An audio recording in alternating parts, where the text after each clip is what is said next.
Good afternoon. This is Terry Bibo Night. I'm your reader for the library. We're looking at a new book called The Hobbit by J.R.R. Tolkien. It starts with Chapter 1, An Unexpected Party. In a hole in the ground there lived a hobbit. Not a nasty, dirty, wet hole filled with the ends of worms and an oozy smell, nor yet a dry, bare, sandy hole with nothing in it to sit down on or to eat. It was a hobbit hole, and that means comfort.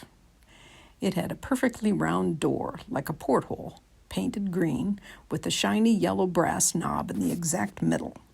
The door opened onto a tube-shaped hall like a tunnel, a very comfortable tunnel without smoke, with paneled walls and floors tiled and carpeted, provided with polished chairs and lots of pegs for hats and coats. The hobbit was fond of visitors. The tunnel wound on, going fairly but not quite straight into the side of the hill.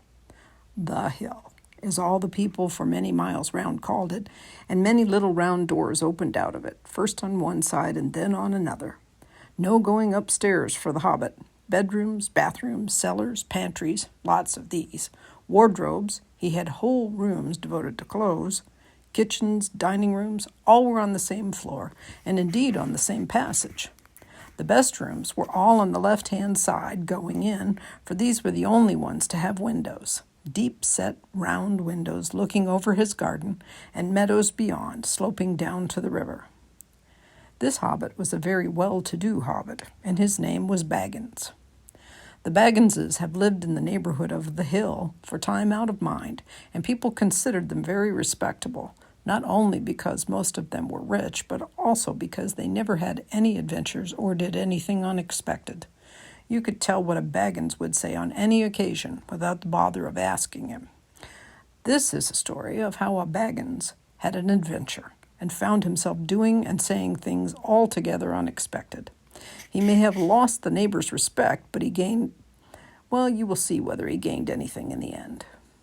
The mother of our particular hobbit, what is a hobbit? I suppose hobbits need some description nowadays, since they've become rare and shy of the big people, as they call us. They are, or were, a little people, about half our height, and smaller than the bearded dwarves. Hobbits have no beards. There is little or no magic about them except the ordinary, everyday sort which helps them to disappear quietly and quickly when large, stupid folk like you and me come blundering along, making a noise like elephants, which they can hear a mile off. They're inclined to be fat in the stomach. They dress in bright colors, chiefly green and yellow, wear no shoes because their feet grow natural leathery soles and thick, warm brown hair like the stuff on their heads, which is curly, have long, clever brown fingers, good-natured faces, and laugh deep, fruity laughs, especially after dinner, which they have twice a day when they can get it. Now, you know enough to go on with. As I was saying, the mother of this hobbit, Bilbo Baggins, that is, was the famous Belladonna Took, one of the 3 remarkable daughters of the old Took, head of the hobbits who lived across the water, the small river that ran at the foot of the hill. It was often said, in other families, that long ago one of the Took ancestors must have taken a fairy wife. That was, of course, absurd, but certainly there was still something not entirely hobbit-like about them, and once in a while members of the Took clan would go and have adventures. They discreetly disappeared, and the family hushed it up, but the fact remained that the Tooks were not as respectable as the Bagginses, though they were undoubtedly richer. Not that Belladonna Took ever had any adventures after she became Mrs. Bungo Baggins. Bungo, that was Bilbo's father, built the most luxurious hobbit hole for her, and partly with her money, that was to be found either under the hill or over the hill or across the water, and there they remained to the end of their days. Still, it is probable that Bilbo, her only son, though he looked and behaved exactly like a second edition of his solid and comfortable father, got something a bit queer in his makeup from the Took side, something that only waited for a chance to come out. The chance never arrived until Bilbo Baggins was quite grown up, being about 50 years old or so, and living in the beautiful hobbit hole built by his father, which I have just described for you, until he had, in fact, apparently settled down immovably. By some curious chance, one morning long ago in the quiet of the world, when there was less noise and more green, and the hobbits were still numerous and prosperous, and Bilbo Baggins was standing at his door after breakfast, smoking an enormous long wooden pipe that reached nearly down to his woolly toes, neatly brushed, Gandalf came by. Gandalf. If you'd heard only a quarter of what I've heard about him, and I've heard only very little of all there is to hear, you'd be prepared for any sort of remarkable tale. Tales and adventures sprouted up all over the place wherever he went, in the most extraordinary fashion. He had not been down that way under the hill for ages and ages, not since his friend the old Took died, in fact, and the hobbits had almost forgotten what he looked like. He'd been away over the hill and across the water on businesses of his own, since they were all small hobbit boys and hobbit girls. All that the unsuspecting Bilbo saw that morning was an old man with a staff. He had a tall, pointed blue hat, a long gray cloak, a silver scarf over which his long white beard hung down below his waist, and immense black boots. "Good morning," said Bilbo, and he meant it. The sun was shining and the grass was very green. But Gandalf looked at him from under long, bushy eyebrows that stuck out further than the brim of his shady hat. "What do you mean?" he said. "Do you wish me a good morning, or mean that it is a good morning whether I want it or not, or that you feel good this morning, or that it is a morning to be good on?" "All of them at once," said Bilbo, "and a very fine morning for a pipe of tobacco out of doors into the bargain. If you have a pipe about you, sit down and have a fill of mine. There's no hurry, we have all the day before us." Then Bilbo sat down on a seat by his door, crossed his legs, and blew out a beautiful gray ring of smoke that sailed up into the air without breaking and floated away over the hill. "Very pretty," said Gandalf, "but I have no time to blow smoke rings this morning. I'm looking for someone to share in an adventure that I'm arranging, and it's very difficult to find anyone." "I should think so, in these parts. We are plain quiet folk, and I have no use for adventures. Nasty, disturbing, uncomfortable things. Make you late for dinner. Can't think what anybody sees in them," said our Mr. Baggins, and stuck one thumb behind his braces and blew out another even bigger smoke ring. Then he took out his morning letters and began to read, pretending to take no more notice of the old man. He had decided that he was not quite his sort and wanted him to go away. But the old man did not move. He stood leaning on his stick and gazing at the hobbit without saying anything, till Bilbo got quite uncomfortable and even a little cross. "Good morning," he said at last. "We don't want any adventures here, thank you. You might try over the hill or across the water." By this he meant that the conversation was at an end. "What a lot of things you do use good morning for," said Gandalf. "Now you mean that you want to get rid of me, and that it won't be good till I move off." Not at all, my dear sir. Let me see, I don't think I know your name." Yes, my dear sir, and I do know your name, Mr. Bilbo Baggins. And you do know my name, though you don't remember that I belong to it. I am Gandalf, and Gandalf means me. To think that I should have lived to be good-morninged by Belladonna Took's son, as if I was selling buttons at the door." Gandalf? Gracious me.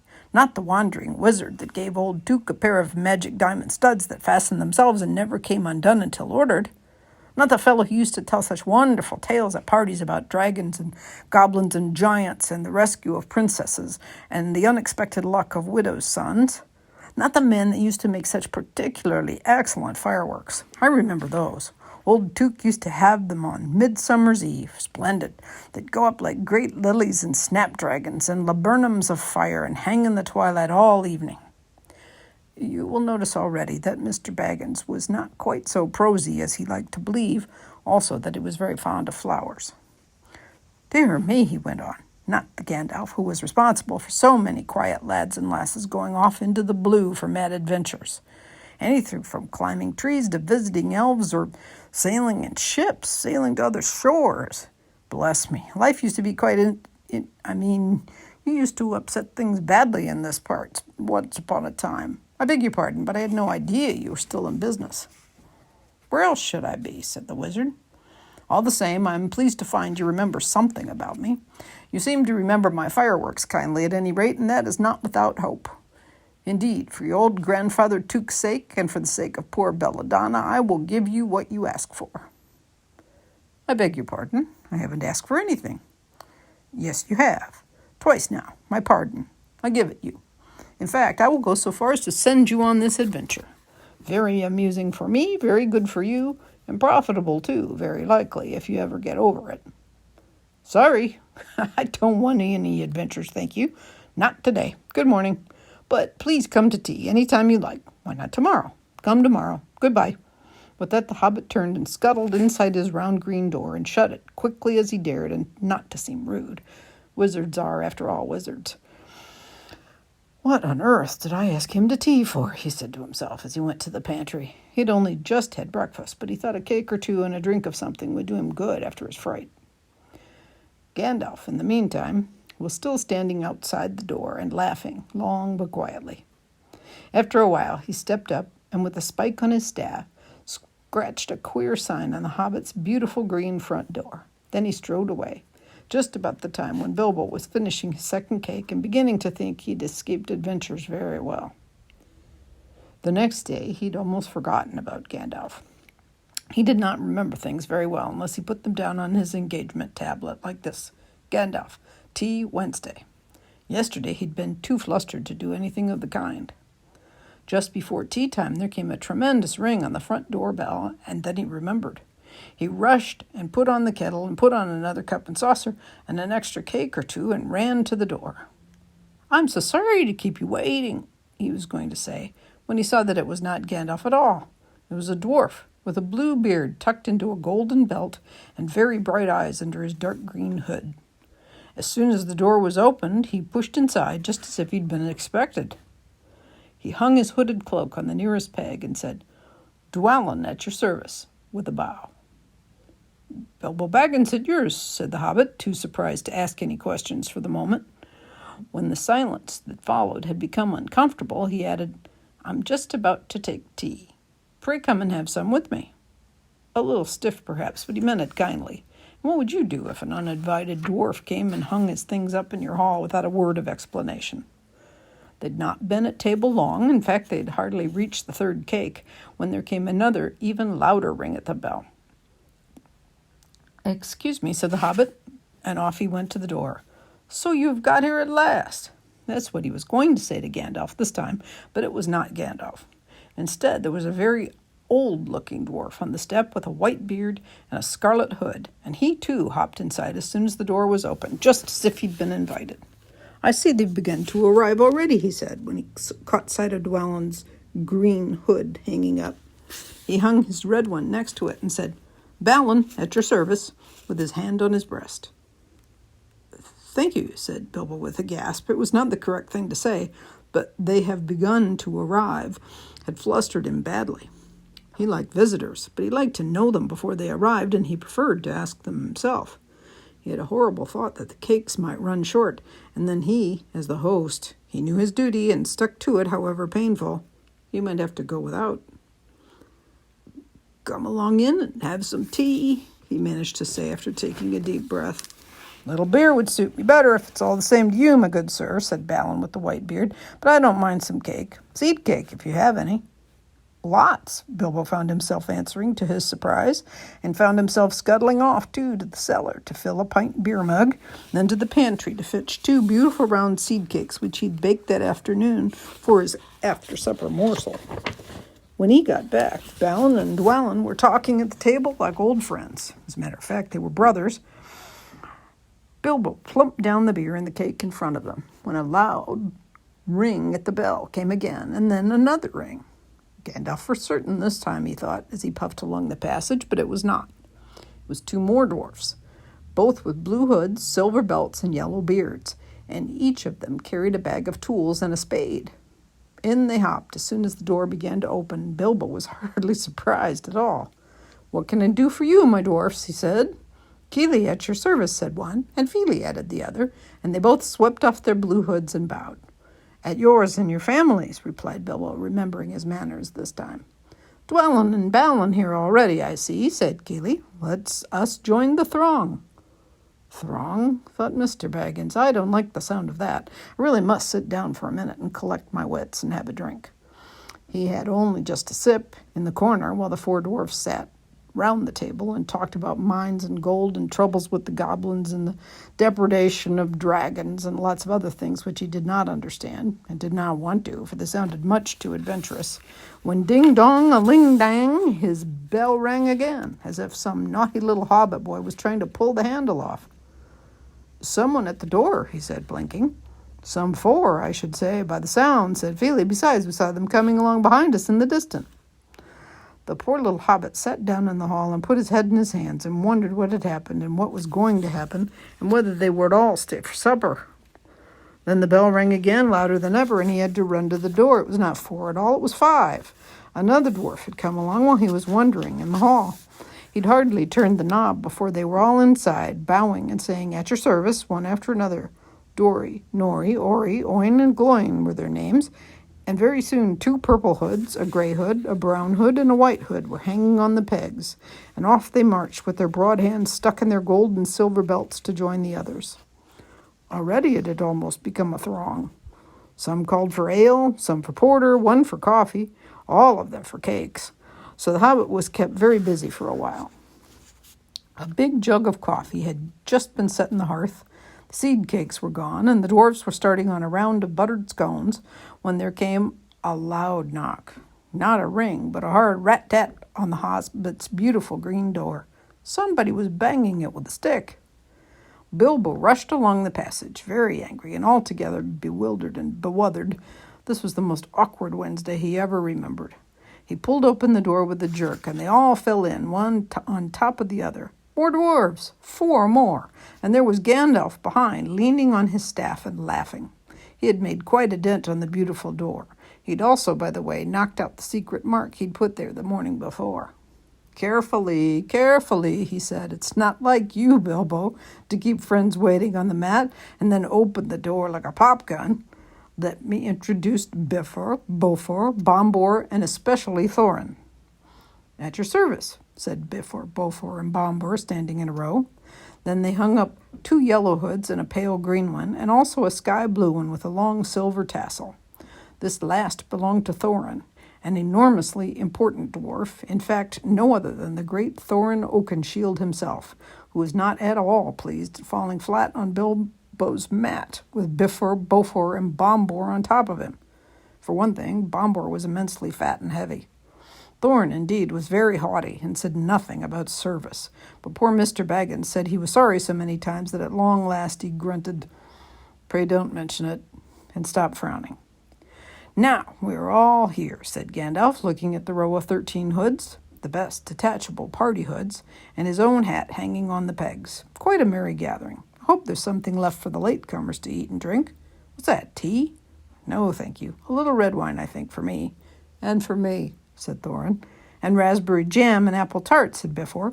"And mince pies and cheese," said Bofur. "And pork pie and salad," said Bombur. "And more cakes, and ale, and coffee, if you don't mind," called the other dwarfs through the door. "Put on a few eggs, there's a good fellow," Gandalf called after him as the Hobbit stumped off to the pantries. "And just bring out the cold chicken and pickles." "Seems to know as much about the inside of my larders as I do myself," thought Mr. Baggins, who was feeling positively flummoxed, and was beginning to wonder whether a most wretched adventure had not come right into his house. By the time he'd got all the bottles and dishes and knives and forks and glasses and plates and spoons and things piled up on big trays, he was getting very hot and red in the face and annoyed. "Confisticate and be bothered, these dwarves," he said aloud. "Why don't they come and lend a hand?" Lo and behold, there stood Balin and Dwalin at the door of the kitchen, and Feely and Keely behind them, and before he could say knife, they had whisked the trays and a couple of small tables into the parlor and set out everything afresh. Gandalf sat at the head of the party with the 13 dwarfs all around, and Bilbo sat on a stool at the fireside, nibbling at a biscuit. His appetite was quite taken away, and trying to look as if this was all perfectly ordinary and not in the least an adventure. The dwarves ate, and talked, and time got on. At last they pushed their chairs back, and Bilbo made a move to collect the plates and glasses. "I suppose you will all stay to supper," he said in his politest unpressing tones. "Of course," said Thorin, "and after. We shan't get through the business till late. We must have some music first. Now to clear up." Thereupon the 12 dwarves Not Thorin, he was too important, and stayed talking to Gandalf, jumped to their feet and made tall piles of all the things. Off they went, not waiting for trays, balancing columns of plates, each with a bottle on the top with one hand, while the Hobbit ran after them, almost squeaking with fright. "Please be careful. Please don't trouble. I can manage." But the dwarves only started to sing. "Chip the glasses and crack the plates, blunt the knives and bend the forks. That's what Bilbo Baggins hates. Smash the bottles and burn the corks. Cut the cloth and tread on the fat. Pour the milk on the pantry floor. Leave the bones on the bedroom mat. Splash the wine on every door. Dump the crocks in a boiling bowl. Pound them up with a thumping pole. And when you're finished, if any are whole, send them down the hall to roll. That's what Bilbo Baggins hates, so carefully with the plates." And of course they did none of these dreadful things. And everything was cleaned and put away safe as quick as lightning, while the Hobbit was turning round and round in the middle of the kitchen, trying to see what they were doing. Then they went back and found Thorin with his feet on the fender, smoking a pipe. He was blowing the most enormous smoke rings, and wherever he told one to go, it went. Up the chimney, or behind the clock on the mantelpiece, or under the table, or round and round the ceiling. But wherever it went, it was not quick enough to escape Gandalf. Pop! He sent a smaller smoke ring from his short clay pipe straight through each one of Thorin's. Then Gandalf's smoke ring would go green and come back to hover over the wizard's head. He had a cloud of them about him already, and in the dim light it made him look strange and sorcerous. Bilbo stood still and watched. He loved smoke rings. And then he blushed to think how proud he'd been yesterday morning of the smoke rings he'd sent up the wind over the hill. "Now for some music," said Thorin. "Bring out the instruments." Keely and Feely rushed for their bags and brought back little fiddles. Dori, Nori, and Ori brought out flutes from somewhere inside their coats. Bombor produced a drum from the hall. Bifur and Bofor went out too and came back with clarinets that they'd left among the walking sticks. Dwalin and Balin said, "Excuse me, I left mine on the porch." "Just bring mine in with you," said Thorin. They came back with viols as big as themselves and with Thorin's harp wrapped in a green cloth. It was a beautiful golden harp, and when Thorin struck it, the music began all at once, so sudden and sweet that Bilbo forgot everything else and was swept away into dark lands under strange moons, far over the water and very far from his hobbit hole under the hill. The dark came into the room from the little window that opened in the side of the hill. The firelight flickered. It was April, and still they played on, while the shadow of Gandalf's beard wagged against the wall. The dark filled all the room, and the fire died down, and the shadows were lost, and still they played on. And suddenly first one and then another began to sing as they played, deep-throated singing of the dwarves and the deep places of their ancient homes. And this is like a fragment of their song, if it can be like their song without their music. Far over the misty mountains cold, to dungeons deep and caverns old, we must away ere break of day to seek the pale enchanted gold. The dwarves of yore made mighty spells, while hammers fell like ringing bells, in places deep where dark things sleep, in hollow halls beneath the fells. For ancient king and elvish lord, there many a gleaming golden hoard, they shaped and wrought, and light they caught, to hide in gems on hilt of sword. On silver necklaces they strung the flowering stars, on crowns they hung the dragon fire in twisted wire, they meshed the light of moon and sun.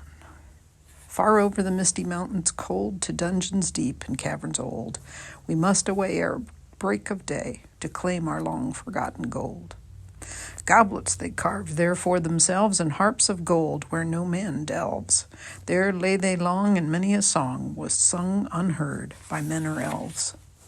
The pines were roaring on the height, the winds were moaning in the night. The fire was red, it flaming spread. The trees like torches blazed with light. The bells were ringing in the dale, and men looked up with faces pale.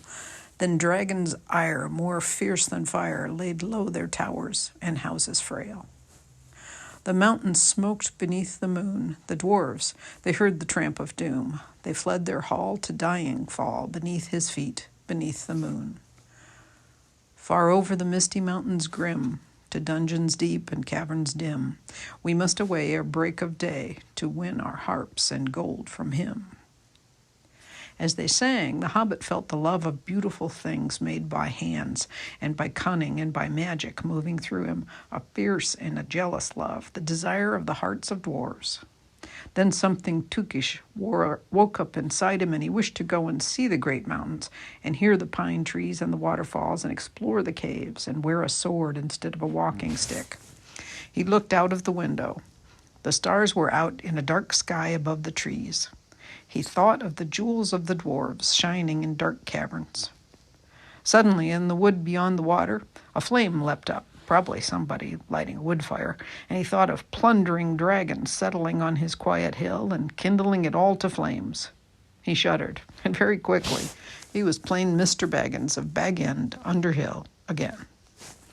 He got up, trembling. He had less than half a mind to fetch the lamp, and more than half a mind to pretend to, and go and hide behind the beer barrels in the cellar, and not come out again until all the dwarves had gone away.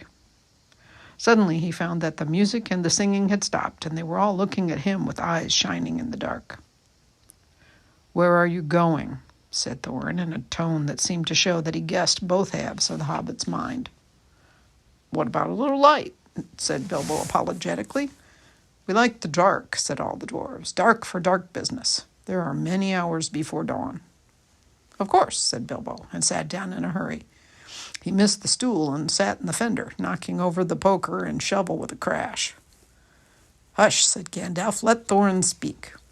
And this is how Thorin began. "Gandalf, dwarves, and Mr. Baggins, we are met together in the house of our friend and fellow conspirator, this most excellent and audacious hobbit. May the hair on his toes never fall out. All praise to his wine and ale." He paused for breath and for a polite remark from the hobbit, but compliments were lost on poor Bilbo Baggins, who was wagging his mouth in protest at being called audacious, and worst of all, fellow conspirator. Though no noise came out, he was so flummoxed. So Thorin went on. "We are met to discuss our plans, our ways, means, policy, and devices. We shall soon, before the break of day, start on our long journey, a journey from which some of us, or perhaps all of us, except our friend and counselor, the ingenious wizard Gandalf, may never return. It is a solemn moment. Our object is, I take it, well known to us all.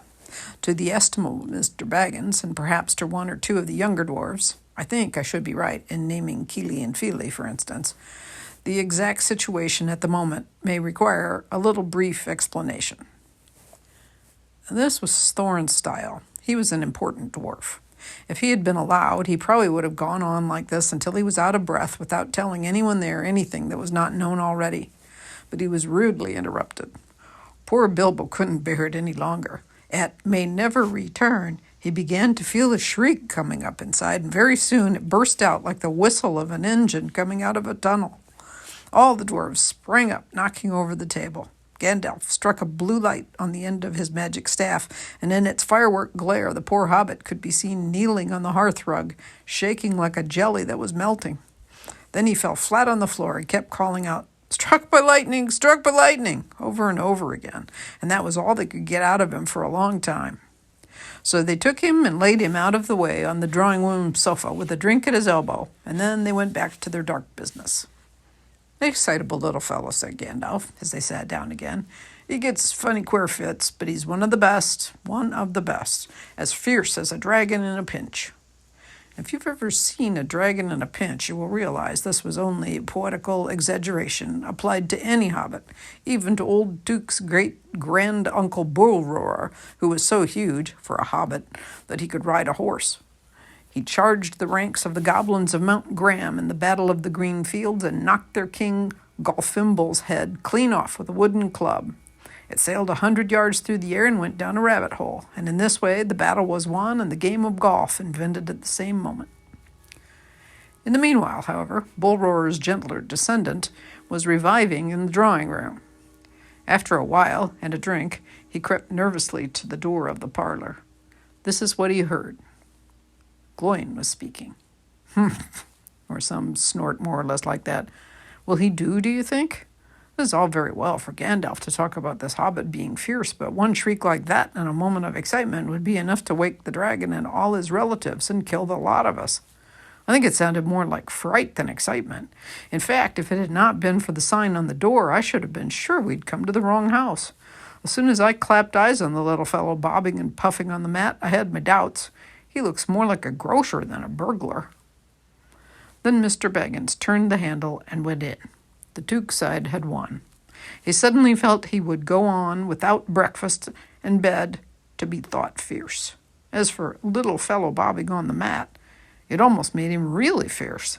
Many a time afterwards, the Baggins part regretted what he did now, and he said to himself, "Bilbo, you were a fool. You walked right in and put your foot in it." "Pardon me," he said, "if I have overheard words that you were saying. I don't pretend to understand what you are talking about or your reference to burglars, but think I am right in believing," this is all what he called being on his dignity, "but you think I am no good. I will show you. I have no signs on my door. It was painted a week ago, and I'm quite sure you've come to the wrong house. As soon as I saw your funny faces on the doorstep, I had my doubts, but treat it as the right one. Tell me what you want done, and I will try it. If I have to walk from here to the east of east and fight the wild werewolves in the last desert. I had a great-great-great-granduncle once, Bull Roarer took, and—" Yes, but that was long ago," said Gloin. "I was talking about you. And I assure you there's a mark on this door, the usual one in the trade, or used to be. Burglar wants good job, plenty of excitement, reasonable reward. That's how it's usually read. You can say expert treasure hunter instead of burglar if you like. Some of them do. It's all the same to us. Gandalf told us there was a man of the sort in these parts looking for a job at once, and that he had arranged for meeting here this Wednesday tea time." "Of course there's a mark," said Gandalf. "I put it there myself, for very good reasons. You asked me to find the 14th man for your expedition. I chose Mr. Baggins. Just let anyone say I chose the wrong man or the wrong house, and you can stop at 13 and have all the bad luck you like, or go back to digging coal." He scowled so angrily at Gloin that the dwarf huddled back in his chair, and when Bilbo tried to open his mouth to ask a question, he turned and frowned at him and stuck out his bushy eyebrows till Bilbo shut his mouth tight with a snap. "That's right," said Gandalf. "Let's have no more argument. I've chosen Mr. Baggins, and that ought to be enough for all of you. If I say he's a burglar he is, or he will be when the time comes. There's a lot more in him than you guess, and a deal more than he has any idea of himself. You may, possibly, all live to thank me yet. Now, Bilbo, my boy, fetch the lamp. Let's have a little light on this." On the table, in the light of a big lamp with a red shade, he spread a piece of parchment, rather like a map. "This was made by Thror, your grandfather, Thorin," he said, in answer to the dwarves' excited questions. "It is a plan of the mountain." "I don't see that this will help us much," said Thorin disappointedly after a glance. "I remember the mountain well enough, and the lands about it. And I know where Mirkwood is, and the withered heath where the great dragons bred." "There is a dragon marked in red on the mountain," said Balin. "But it will be easy enough to find him without that if ever we arrive there." "There is one point you haven't noticed," said the wizard, "and that is the secret entrance. You see that rune on the west side and the hand pointing to it from the other runes? That marks a hidden passage to the lower halls. Look at the map at the beginning of this book, and you will see there runes in red." "It may have been secret once," said Thorin, "but how do we know it is secret any longer? Old Smaug has lived there long enough by now to find out anything there is to know about those caves. He may, but he can't have used it for years and years." "Why?" "Because it is too small. 5 feet high the door, and 3 may walk abreast, say the runes. But Smaug could not creep into a hole that size, not even when he was a young dragon. Certainly not after devouring so many of the dwarves and men of Dale." "Seems a great big hole to me," squeaked Bilbo, who had no experience of dragons and only of hobbit holes. He was getting excited and interested again, so that he forgot to keep his mouth shut. He loved maps, and in his hall there hung a large one of the country round with all of his favorite walks marked on it in red ink. "How could such a large door be kept secret from everybody outside, apart from the dragon?" he asked. He was only a little hobbit, you must remember. "In lots of ways," said Gandalf, "but in what way this one has been hidden we don't know without going to see. From what it says on the map, I should guess there's a closed door which has been made to look exactly like the side of the mountain. That is the dwarves' method. I think that's right, isn't it? Quite right, said Thorin. Also, went on Gandalf, I forgot to mention that with the map went a key, a small and curious key. Here it is, he said, and handed to Thorin a key with a long barrel and intricate wards made of silver. Keep it safe. Indeed I will, said Thorin, and he fastened it upon a fine chain that hung about his neck and under his jacket. Now things begin to look more hopeful. This news alters them much for the better. So far we've had no clear idea what to do. We thought of going east, as quiet and careful as we could, as far as the Long Lake. After that, the trouble would begin. A long time before that, if I know anything about the roads east, interrupted Gandalf. We might go on from there, up along the river running, went on Thorin, taking no notice, and so too the ruins of Dale, the old town in the valley there, under the shadow of the mountain. But we none of us liked the idea of the front gate. The river runs right out of it through the great cliff at the south of the mountain, and out of it comes the dragon, too, far too often unless he's changed his habits. That would be no good, said that wizard, not without a mighty warrior, or even a hero. I tried to find one, but warriors are busy fighting one another in distant lands, and in this neighborhood heroes are scarce or just not to be found. Swords in these parts are mostly blunt, axes are used for trees, and shields as cradles or dish covers. Dragons are comfortably far off and therefore legendary. That is why I settled on burglary, especially when I remembered the existence of a side door. And here is our little Bilbo Baggins, the burglar, the chosen and selected burglar. So, now, let's get on and make some plans. Very well then, said Thorin. Supposing the burglar expert gives us some ideas or suggestions.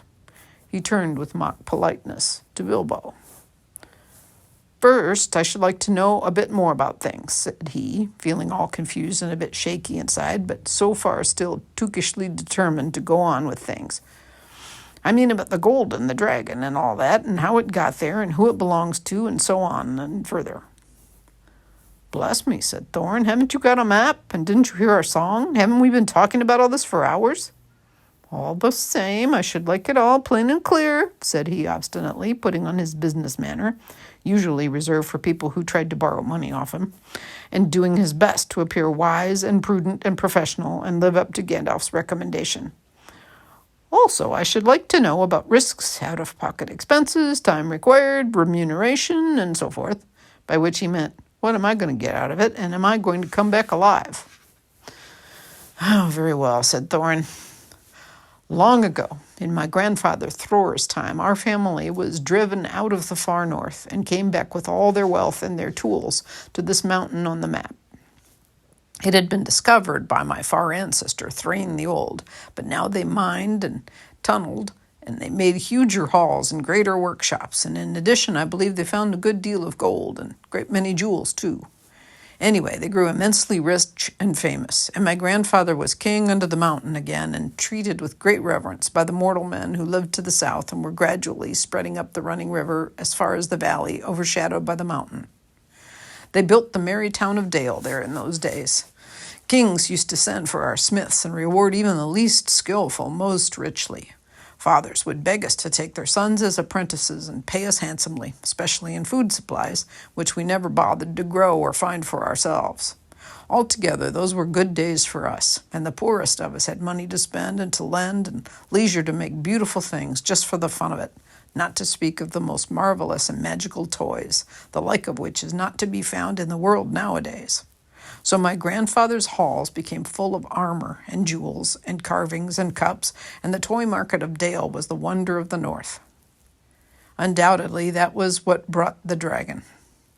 Dragons steal gold and jewels, you know, from men and elves and dwarves, wherever they can find them, and they guard their plunder as long as they live, which is practically forever unless they're killed, and they never enjoy a brass ring of it.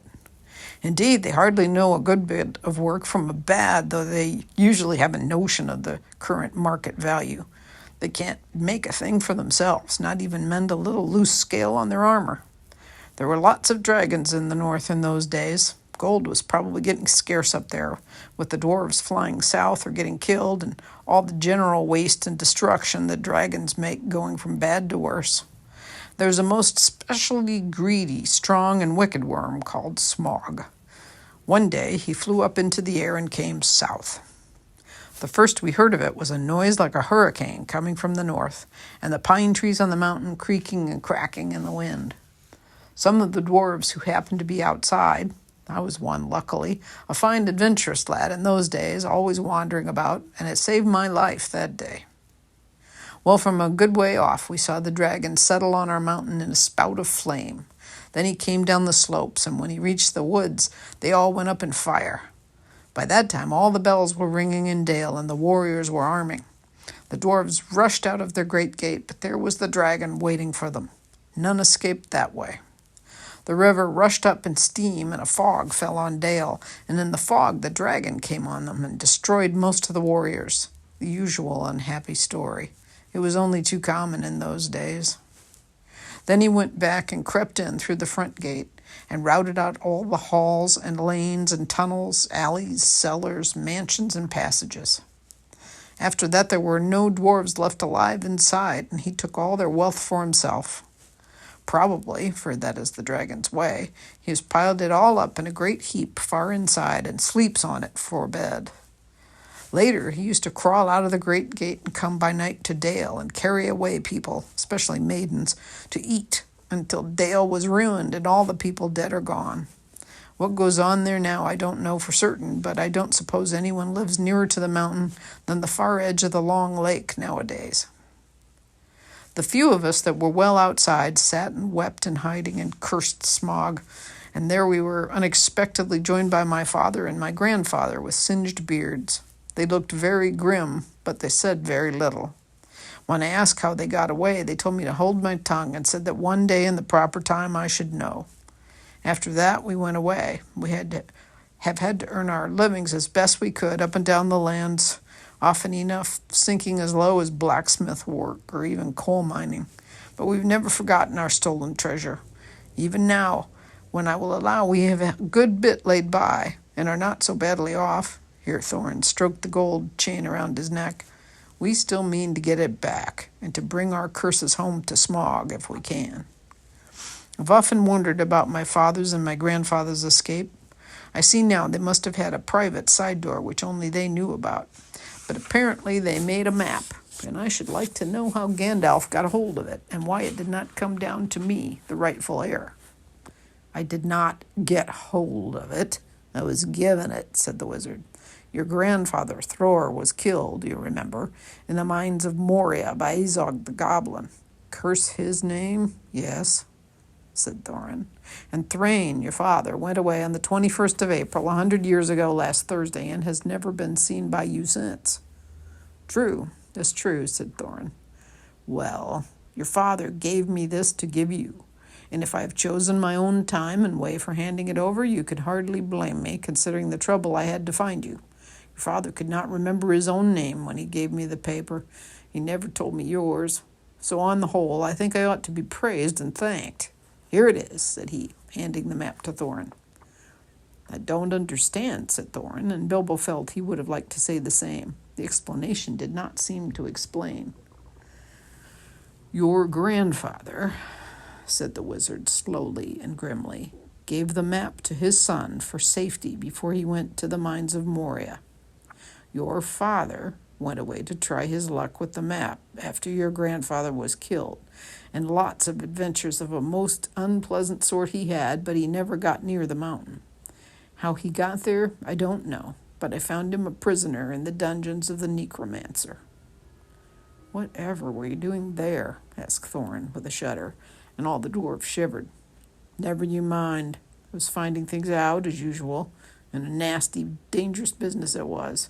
Even I, Gandalf, only just escaped. I tried to save your father, but it was too late. He was witless and wandering and had forgotten almost everything except the map and the key. We have long ago paid the goblins of Moria, said Thorin. We must give a thought to the necromancer. Don't be absurd. He's an enemy far beyond the powers of all the dwarves put together, for they could all be collected again from the four corners of the world. The one thing your father wished was for his son to read the map and use the key. The dragon and the mountain are more than a big enough task for you." "Hear, hear," said Bilbo, and accidentally said it aloud. "Hear what?" they all said, turning suddenly towards him. He was so flustered that he answered, "Hear what I have to say." "Well, what is that?" they asked. "Well, I should say you ought to go east and have a look around. After all, there is the side door. Dragons must sleep sometimes, I suppose. If you sit on the doorstep long enough, I dare say you will think of something. And, well, don't you know, I think we've talked long enough for one night, if you see what I mean. What about bed and an early start and all that? I will give you a good breakfast before you go." "Before we go, I suppose you mean," said Thorin. "Aren't you the burglar? Isn't sitting on the doorstep your job, not to speak of getting inside the door? But I agree about bed and breakfast. I like 6 eggs with my ham when starting on a journey. Fried, not poached. Mind you don't break 'em." After all the others had ordered their breakfasts without so much as please, which annoyed Bilbo very much, they all got up. The Hobbit had to find room for them all, and filled all his spare rooms and made beds on chairs and sofas before he got them all stowed and went to his own little bed very tired and not altogether happy. One thing he did make his mind up was about to not bother to get up very early and cook everybody else's wretched breakfast. The tookishness was wearing off, and he was not quite so sure that he was going on any journey in the morning. As he lay in bed, he could hear Thorin still humming to himself in the best bedroom next to him.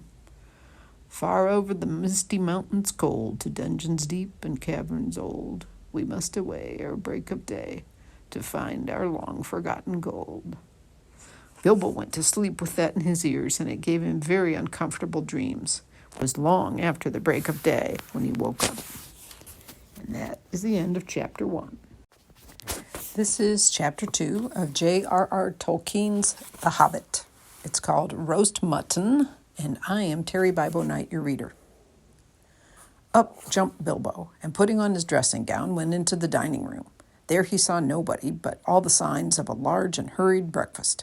There was a fearful mess in the room, and piles of unwashed crocks in the kitchen. Nearly every pot and pan he possessed seemed to have been used. The washing up was so dismally real that Bilbo was forced to believe the party of the night before had not been part of his bad dreams, as he had rather hoped. Indeed, he was really relieved after to think that they had all gone on without him, and without bothering to wake him up. But with never a thank you, he thought. And yet, in a way, he could not help feeling just a trifle disappointed. The feeling surprised him. "Don't be a fool, Bilbo Baggins," he said to himself, "thinking of dragons and all that outlandish nonsense at your age." So he put on an apron, lit fires, boiled water, and washed up. Then he had a nice little breakfast in the kitchen before turning out the dining room. By that time, the sun was shining, the front door was wide open, letting in a warm spring breeze. Bilbo began to whistle loudly and to forget about the night before. In fact, he was just sitting down to a nice little second breakfast in the dining room by the open window when in walked Gandalf. "My dear fellow," said he, "whenever are you going to come? What about an early start? And here you are having breakfast, or whatever you call it, at 10:30. They left you the message because they could not wait." "What message?" said poor Mr. Baggins, all in a fluster. "Great elephants," said Gandalf. "You are not at all yourself this morning. You've never dusted the mantelpiece." "What's that got to do with it? I have had enough to do with washing up for 14. "If you had dusted the mantelpiece, you would have found this just under the clock," said Gandalf, handing Bilbo a note, written, of course, on his own notepaper. And this is what he read. "Thorin and Company to Burglar Bilbo greeting. For your hospitality, our sincerest thanks, and for your offer of professional assistance, our grateful acceptance. Terms: cash on delivery up to and not exceeding 1/14 of total profits, if any. All traveling expenses guaranteed in any event. Funeral expenses to be defrayed by us or our representatives if occasion arises and the matter is not otherwise arranged for. Thinking it unnecessary to disturb your esteemed repose, we have proceeded in advance to make requisite preparations and shall await your respected person at the Green Dragon Inn, Bywater, at 11 a.m. sharp, trusting that you will be punctual.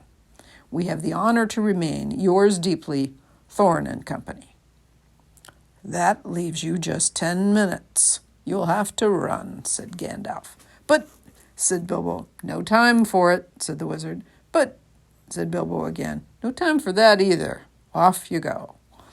To the end of his days, Bilbo could never remember how he found himself outside without a hat, a walking stick, or any money, or anything that he usually took when he went out, leaving his second breakfast half finished and quite unwashed up, pushing his keys into Gandalf's hands and running as fast as his furry feet could carry him down the lane, past the great mill, across the water, and then on for a mile or more. Very puffed he was when he got to Bywater just on the stroke of 11 and found he'd come without a pocket handkerchief. Bravo, said Balin, who was standing at the inn door looking out for him. Just then all the others came round the corner of the road from the village. They were on ponies, and each pony was slung about with all kinds of baggages, packages, parcels, and paraphernalia. There was a very small pony, apparently for Bilbo. Up you two get, and off we go, said Thorin. I'm awfully sorry, said Bilbo, but I've come without my hat, and I've left my pocket handkerchief behind, and I haven't got any money. I didn't get your note until after 10:45, to be precise. Don't be precise, said Dwalin, and don't worry. You'll have to manage without pocket handkerchiefs and a good many other things before you get to the journey's end. As for a hat, I've got a spare hood and cloak in my luggage. That's how they all came to start, jogging off from the inn one fine morning just before May on laden ponies, and Bilbo was wearing a dark green hood, a little weather-stained, and a dark green cloak borrowed from Dwalin. They were too large for him, and he looked rather comic. What his father Bungo would have thought of him, I daren't think. His only comfort was he couldn't be mistaken for a dwarf, as he had no beard. They'd not been riding very long when up came Gandalf, very splendid on a white horse. He had brought a lot of pocket handkerchiefs and Bilbo's pipe and tobacco. After that, the party went along very merrily, and they told stories or sang songs as they rode forward all day, except, of course, when they stopped for meals. These didn't come quite as often as Bilbo would have liked them, but still he began to feel that adventures were not so bad after all. At first they passed through Hobbit lands, a wide, respectable country inhabited by decent folk, with good inns, good roads, now and then a dwarf or a farmer ambling by on business. Then they came to lands where people spoke strangely and sang songs Bilbo had never heard before.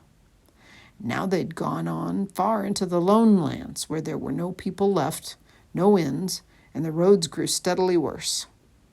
Not far ahead were dreary hills, rising higher and higher, dark with trees. On some of them were old castles with an evil look, as if they'd been built by wicked people. Everything seemed gloomy, for the weather that day had taken a nasty turn. Mostly it had been as good as May can be, even in merry tales, but now it was cold and wet. In the lone lands they'd been obliged to camp when they could, but at least it had been dry. To think it will soon be June, grumbled Bilbo, as he splashed along behind the others in a very muddy track. It was after tea time, it was pouring with rain, and had been all day. His hood was dripping into his eyes, his cloak was full of water, the pony was tired and stumbled on stones. The others were too grumpy to talk. And I'm sure the rain has got into the dry clothes and into the food bags, thought Bilbo. Bother, burgling, and everything to do with it. I wish I was at home in my nice hole by the fire with the kettle just beginning to sing. It was not the last time that he wished that. Still, the dwarves jogged on, never turning round or taking any notice of the hobbit. Somewhere behind the gray clouds the sun must have gone down, for it began to get dark as they went down into a deep valley with a river at the bottom. Wind got up, and willows along its banks bent and sighed. Fortunately, the road went over an ancient stone bridge, for the river, swollen with the rains, came rushing down from the hills and mountains in the north. It was nearly night when they had crossed over. The wind broke up the gray clouds, and a wandering moon appeared above the hills between the flying rags. Then they stopped, and Thorin muttered something about supper, and where shall we get a dry patch to sleep on? Not until then did they notice Gandalf was missing. So far he'd come all the way with them, never saying if he was in the adventure or merely keeping them company for a while. He had eaten most, talked most, and laughed most, but now he simply was not there at all. Just when a wizard would have been most useful, too, groaned Dorian Norrie, who shared the hobbit's views about regular meals plenty and often. They decided in the end that they'd have to camp where they were. They moved to a clump of trees, and though it was drier under them, the wind shook the rain off the leaves, and the drip was most annoying. Also, the mischief seemed to have got into the fire. Dwarves can make a fire almost anywhere out of almost anything, wind or no wind, but they could not do it that night, not even Oin and Gloin, who were especially good at it. Then one of the ponies took fright at nothing and bolted. He got into the river before they could catch him, and before they could get him out again, Feely and Keely were nearly drowned, and all the baggage that he carried was washed away off him. Of course, it was mostly food, and there was mighty little left for supper and less for breakfast. There they all sat, glum and wet and muttering, while Oin and Gloin went on trying to light the fire and quarreling about it. Bilbo was sadly reflecting that adventures are not all pony rides in May sunshine, when Balin, who was always their lookout man, said, "There's a light over there." There was a hill some way off with trees on it, pretty thick in parts. Out of the dark mass of the trees they could now see a light shining, a reddish, comfortable-looking light, as it might be a fire or torches twinkling. When they'd looked at it for some while, they fell to arguing. Some said no, some said yes. Some said they could but go and see, and anything was better than little supper, less breakfast, and wet clothes all the night. Others said, "These parts are none too well known and are too near the mountains. Travelers seldom come this way now. The old maps are no use. Things have changed for the worse, and the road is unguarded. They've seldom even heard of the king around here, and the less inquisitive you are as you go along, the less trouble you're likely to find." Some said, "After all, there are 14 of us." Others said, "Where's Gandalf got to?" This remark was repeated by everybody. Then the rain began to pour down worse than ever, and Oin and Gloin began to fight. That settled it. "After all, we have got a burglar with us," they said. And so they made off, leading their ponies, with all due and proper caution, in the direction of the light. They came to the hill and were soon in the wood. Up the hill they went, but there was no proper path to be seen, such as might lead to a house or a farm, and do what they could, they made a deal of rustling and crackling and creaking, and a good deal of grumbling and dratting, as they went through the trees in the pitch dark. Suddenly the red light shone out very bright through the tree trunks not far ahead. "Now it is the burglar's turn," they said, meaning Bilbo. "You must go on and find out all about that light, and what it is for, and if all is perfectly safe and canny." That's what Thorin said to the Hobbit. "So scuttle off and come back quick, if all is well. If not, come back if you can. If you can't, hoot twice like a barn owl and once like a screech owl, and we will do what we can." Off Bilbo had to go, before he could explain that he could not hoot even once like any kind of owl, any more than he could fly like a bat. But at any rate, hobbits can move quietly in woods, absolutely quietly. They take a pride in it, and Bilbo had sniffed more than once at what he called all this dwarfish racket as they went along, though I don't suppose you or I would have noticed anything at all on a windy night, not if the whole cavalcade had passed 2 feet off.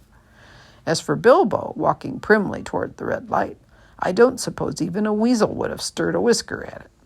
So naturally, he got right up to the fire, for fire it was, without disturbing anyone. And this is what he saw.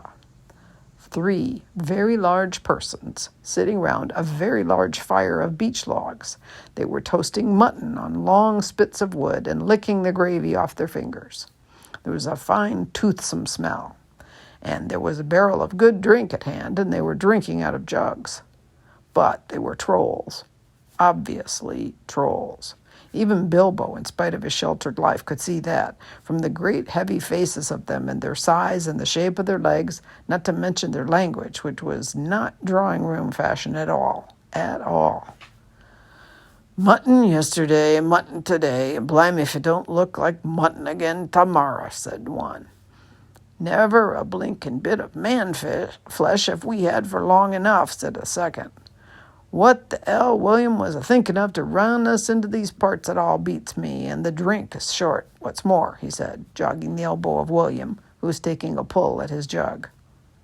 William choked. "Shut your mouth," he said as soon as he could. "You can't expect folk to stop here forever just to be et by you and Bert. You've had a village and a half between you since we came down from the mountains. How much more do you want? And time's been up our way when you'd have said, 'Thank you, Bill, for a nice bit of fat valley mutton like what this is.' He took a big bite off a sheep's leg he was toasting and wiped his lips on his sleeve. Yes, I am afraid trolls do behave like that, even those with only one head each. After hearing all this, Bilbo ought to have done something at once.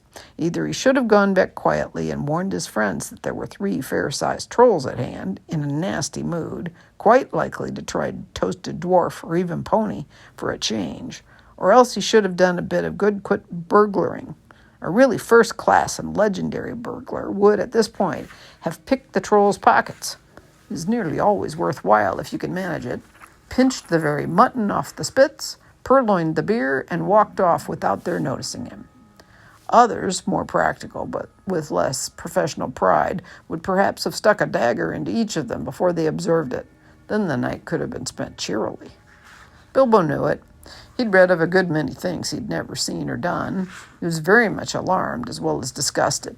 He wished himself 100 miles away, and yet somehow he could not go straight back to Thorin and company empty-handed. So he stood and hesitated in the shadows. Of the various burglarious proceedings he had heard of, picking the troll's pockets seemed the least difficult, so at last he crept behind a tree just behind William. Bert and Tom went off to the barrel. William was having another drink. Then Bilbo plucked up courage and put his little hand in William's enormous pocket. There was a purse in it, as big as a bag to Bilbo. Ha! Thought he, warming to his new work as he lifted it carefully out. This is a beginning. Oh, it was. Trolls' purses are the mischief, and this was no exception. Hey, who are you? It squeaked as it left the pocket, and William turned round at once and grabbed Bilbo by the neck before he could duck behind the tree. Well, blimey, Bert, look what I got, said William. What is it? Said the others, coming up. Let me know if I knows. What are you? Bilbo Baggins, a Hobbit, said poor Bilbo, shaking all over and wondering how to make owl noises before they throttled him. A Hobbit, said they, a little startled. Trolls are slow in the uptake and mighty suspicious about anything new to them. What's a Hobbit got to do with my pocket anyways, said William. Can you cook 'em? Said Tom. You can try, said Bert, picking up a skewer. He wouldn't make above a mouthful, said William, who'd already had a fine supper, not when he was skinned and boned. Perhaps there are more like him round about, and we might make a pie, said Bert. Here, you, are there any more of you sort sneaking in those woods, you nasty little rabbit? He was looking at the Hobbit's furry feet, and he picked him up by the toes and shook him. Well, yes, lots, said Bilbo, before he remembered not to give his friends away. No, not at all, not one, he said immediately afterward. What do you mean, said Bert, holding him right way up, by the hair this time. What I say, said Bilbo, gasping, and please don't cook me, kind sirs. I'm a good cook myself, and cook better than I cook, if you see what I mean. I'll cook beautifully for you, a perfectly beautiful breakfast for you, if only you won't have me for supper. You poor little blighter, said William. He'd already had as much supper as he could, and also quite a bit of beer. Poor little blighter, let him go. Not till he says what he means by lots and none at all, said Bert. I don't want to have my throat cut in my sleep. Hold his toes in the fire till he talks. I won't have it, said William. I caught him anyway. You're a fat fool, William, said Bert, as I've said afore this evening. You're a lout. I won't take that from you, Bill Huggins, says Bert, and puts his fist in William's eye. And then there was a gorgeous row. Bilbo had just enough wits left when Bert dropped him on the ground to scramble out of the way of their feet before they were fighting like dogs and calling one another all sorts of perfectly true and applicable names in very loud voices. Soon they were locked in one another's arms and rolling nearly into the fire, kicking and thumping, while Tom whacked at them both with a branch to bring them to their senses. And that, of course, only made them madder than ever. That would have been the time for Bilbo to leave, but his poor little feet had been very squashed in Bert's big paw, and he had no breath in his body, and his head was just going around and around. So there he lay for a while, panting, just outside the circle of firelight. Right in the middle of the fight, up came Balin.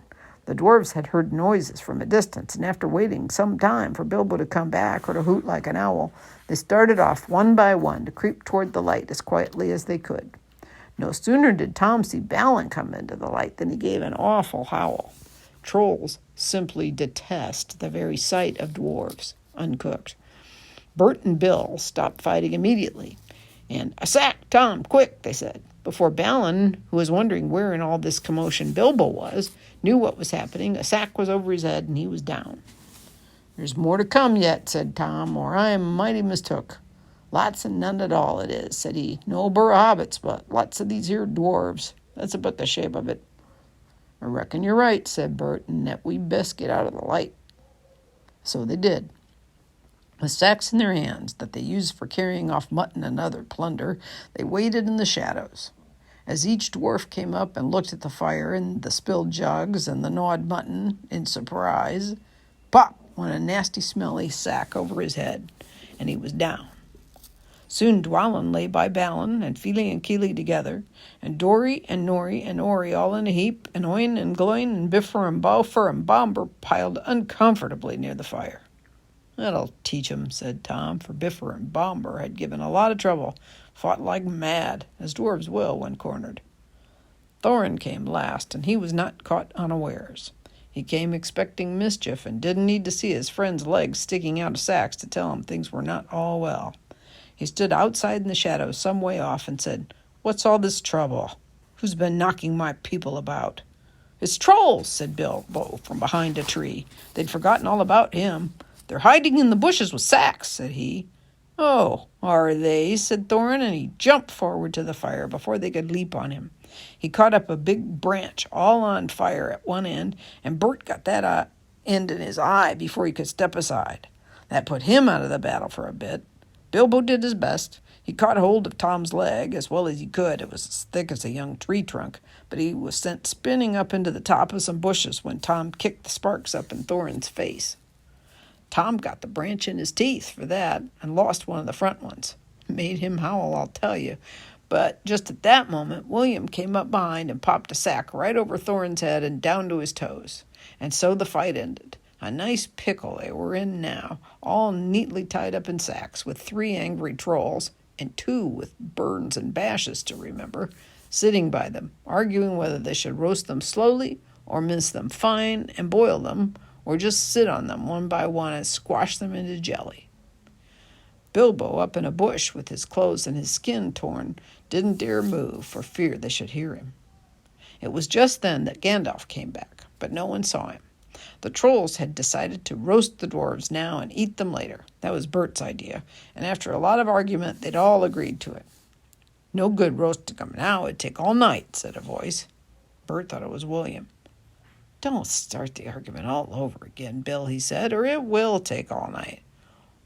"Who's arguing?" said William, who thought it was Bert that had spoken. "You are," said Bert. "You're a liar," said William, and so the argument began all over again. In the end, they decided to mince them fine and boil them. So they got a great black pot, and they took out their knives. "No good boiling 'em. We ain't got no water. It's a long way to the well and all," said a voice. Bert and William thought it was Tom. "Shut up," said they, "or we'll never have done. And you can fetch the water yourself if you say any more." "Well, shut up yourself," said Tom, who thought it was William's voice. "Who's arguing but you, I'd like to know?" "You're a booby," said William. "Booby yourself," said Tom. And so the argument began all over again and went on hotter than ever, until at last they decided to sit on the sacks one by one and squash them and boil them next time. "Well, who shall we sit on first?" said the voice. "Better sit on the last fellow first," said Bert, whose eye had been damaged by Thorin. He thought Tom was talking. "Don't talk to yourself," said Tom. "But if you want to sit on that last one, sit on him. Which one is he?" "The one with the yellow stockings," said Bert. "Nonsense, the one with gray stockings," said a voice like William's. "I made sure it was yellow," said Bert. "Yellow it was," said William. "Then what did you say it was gray for?" said Bert. "I never did. Tom said it." "I never did," said Tom. "It was you. 2-1. "Shut your mouth," said Bert. "Who are you talking to?" said William. "Now stop it," said Tom and Bert together. "The night's getting on, and dawn comes early. Let's get on with it." "Dawn take you all and be stoned to you," said a voice that sounded like William's, but it wasn't. For just at that moment the light came over the hill. There was a mighty twitter in the branches. William never spoke, for he stood turned to stone as he stooped, and Bert and Tom were stuck like rocks as they looked at him. And there they stand to this day, all alone, unless the birds perch on them. For trolls, as you probably know, must be underground before dawn, or they go back to the stuff of the mountains they are made of and never move again. And that's what happened to Bert and Tom and William. Excellent, said Gandalf, as he stepped from behind a tree and helped Bilbo to climb down out of a thorn bush. Then Bilbo understood. It was the wizard's voice that had kept the trolls bickering and quarreling until the light came and made an end of them. The next thing was to untie the sacks and let out the dwarfs. They were nearly suffocated and very annoyed. They had not at all enjoyed lying there listening to the trolls making plans for roasting them and squashing them and mincing them. They had to hear Bilbo's account of what had happened to him twice over before they were satisfied. A silly time to go practicing pinching and pocket-picking, said Bombur, when what we wanted was fire and food. That's just what you wouldn't have gotten out of these fellows without a struggle. Anyway, said Gandalf, and you're wasting time now. Don't you realize these trolls must have a cave or a hole dug somewhere near to hide from the sun in? We must look into it. They searched about and soon enough found the marks of trolls' stony boots going away through the trees. They followed the tracks up the hill until, hidden by bushes, they came on a big door of stone leading to a cave. They could not open it, not though they all pushed while Gandalf tried various incantations. Would this be any good? Asked Bilbo when they were getting tired and angry. I found it on the ground where the trolls had their fight. He held out a largish key, though no doubt William had thought it very small and secret. Must have fallen out of his pocket, very luckily, before he was turned to stone. Well, why on earth didn't you mention it before? They cried. Gandalf grabbed it and fitted it into the keyhole. Then the stone door swung back with one big push, and they all went inside. There were bones on the floor, and a nasty smell was in the air. But there was a good deal of food jumbled carelessly on shelves and on the ground among an untidy litter of plunder, of all sorts, from brass buttons to pots full of gold coins standing in a corner. There were lots of clothes, too, hanging on the walls, too small for trolls, I'm afraid. They must have belonged to the victims. And among them were several swords of various makes, shapes, and sizes. Two caught their eyes particularly because of their beautiful scabbards and jeweled hilts. Gandalf and Thorin each took one of these, and Bilbo took a knife and a leather sheet. It would have made only a tiny pocket knife for a troll, but it was as good as a short sword for the hobbit. These look like good blades, said the wizard, half drawing them and looking at them curiously. They were not made by any troll, nor by any smith among men in these parts and days. But when we can read the runes on them, we shall know more about them. Well, let's get out of this horrible smell, said Feely. So they carried out the pots of coins and such food as was untouched and looked fit to eat, also one barrel of ale, which was still full. By that time they felt like breakfast, and being very hungry, they did not turn their noses up at what they had got from the troll's larder. Their own provisions were very scanty. Now they had bread, cheese, plenty of ale, and bacon to toast in the embers of the fire. After that they slept, for their night had been disturbed, and they did nothing more till the afternoon. Then they brought up their ponies and carried away the pots of gold and buried them very secretly, not far from the track by the river, putting a great many spells over them, just in case they ever had the chance to come back and recover them. When that was done, they all mounted once more and jogged along again on the path towards the east. "Where did you go, if I may ask?" said Thorin to Gandalf as they rode along. "To look ahead," said he.